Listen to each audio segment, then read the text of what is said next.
Parku Kombëtar Malishar administron pothuajse të gjithë masivin e Sharit nga Jazhinca deri në Duf, një territor që përbën streh për biodiversitet të jashtëzakonshëm. 10 liqene akullnajore, kullota malore, pye dhe shumë vendbanime që prej shekuish jetojnë në harmoni me natyrën.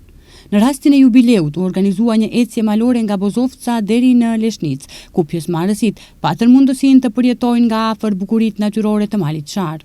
Përmes prezantimeve të rojtarëve të zonës mbrojtur dhe vullnetarëve udhërëfyes, ata u njohën me pasurinë e biodiversitetit, vlerat natyrore dhe aktivitetet që zhvillon institucioni.